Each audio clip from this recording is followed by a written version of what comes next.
अगर कोई भी आदमी को किसी तहसील में जाना पड़ जाता था, तहसीलदार के दफ्तर में जाना पड़ जाता था, तो उसके लिए ये एक बहुत बुरे सपने की तरह होता था। अंदर जाते हुए घबराता था और पूरा सारा खत्म होने के बाद जब तक वो बाहर निकलता था उसको निचोड़ लिया जाता था बुरी तरह से। और ये अंग्रेज़ों के टाइम से चला आ रहा था। तो मैं समझता हूँ कि आज यहाँ पे पंजाब के अंदर, मोहाली के अंदर जो शुरू किया जा रहा है पायलट बेसिस पे, ये केवल पंजाब के लिए नहीं, पूरे देश के लिए आज एक ऐतिहासिक दिन है।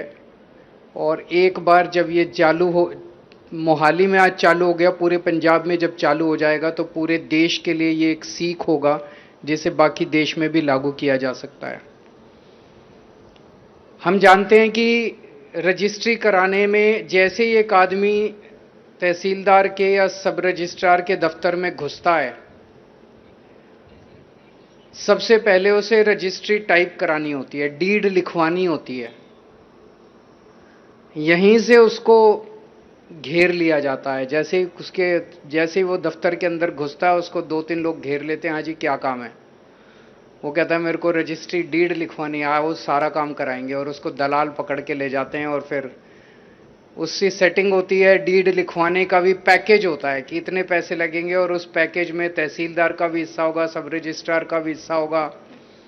कहते तो हैं कि ऊपर भी हिस्सा होगा, ऊपर किसका हिस्सा होता है हमें नहीं पता, लेकिन पैकेज होता है और उस पैकेज के लिए दलाल बाहर बैठे होते हैं। उसके बाद फिर वो रजिस्ट्री डीड उसकी वहां पे दी जाती है। डीड के अंदर अगर पैकेज ना हो तो उसमें 100 ऑब्जेक्शंस हो जाती हैं। एक ऑब्जेक्शन दूर करो, फिर दोबारा हो, फिर दूसरी ऑब्जेक्शन, फिर तीसरी बार आओ, फिर लाइन में लगो, फिर चौथी ऑब्जेक्शन। ऑब्जेक्शन खत्म ही नहीं होती तहसीलदार की। इस सारे सिस्टम को स्टडी करने के बाद आज पहली बार यह है कि अब डीड लिखवाने के लिए आपको किसी डीड राइटर के पास जाने की जरूरत नहीं है। डीड राइटर सरकार ने बिठा दिया यहाँ पे, एक वकील बिठा दिया, एक रिटायर्ड तहसीलदार बिठा दिया, पटवारी बिठा दिया। वो डीड लिख के देंगे आपको, 550 रुपये लगेंगे, यहीं जमा करा दो। सरकार ने बिठा दिया, अब आपको कहीं जाने की जरूरत नहीं है। डीड यहीं पे लिखी जाएगी।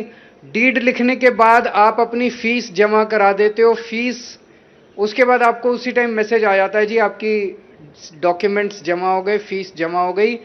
48 घंटे के अंदर आपको आपके ऑब्जेक्शन बता दिए जाएंगे। सब रजिस्ट्रार को 48 घंटे मिलते हैं यहाँ पे। 48 घंटे के अंदर अब अनाप शनाप ऑब्जेक्शन तहसीलदार नहीं बता सकता। अभी कंप्यूटर के अंदर हम देख रहे थे 8 या 10 तरह के ऑब्जेक्शन लिखे हुए हैं, उसे उसके अंदर से ही कोई ऑब्जेक्शन बताना है।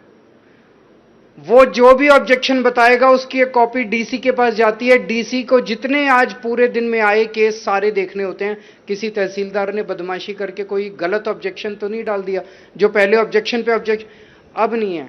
जो ऑब्जेक्शन लगानी है एक बार में लगाओ, 48 घंटे में लगाओ। और अगर गलत ऑब्जेक्शन लगाए तो डीसी उसकी चेकिंग करेगा। और मान साहब ने जैसे बताया, आपको एक व्हाट्सएप मैसेज आ जाएगा कि अगर आपको लगता है कि आपके ऑब्जेक्शन गलत लगाए गए, आप इसी वक्त इस लिंक पे क्लिक करके डीसी को शिकायत कर दो, उस अफसर को सस्पेंड कर दिया जाएगा। तो अब कोई अनाप शनाप ऑब्जेक्शन भी नहीं लगाता। मोस्टली लोगों के कोई ऑब्जेक्शन नहीं लग रहे क्योंकि सिंपल सा काम है, उसमें भरना है बायर कौन है, सेलर कौन है, कितने में प्रॉपर्टी खरीदी, कितने में बेची, इतनी फीस। और तो उसमें कुछ है नहीं, कोई रॉकेट साइंस तो है नहीं। उसके बाद उसको बुलाया जाता है कि इतनी तारीख को आ जाओ, इतनी तारीख को आके इतने बजे आपको दोनों को, बायर को और सेलर को पेश होना होता है। वो अपनी फोटो खिंचाते हैं और डीड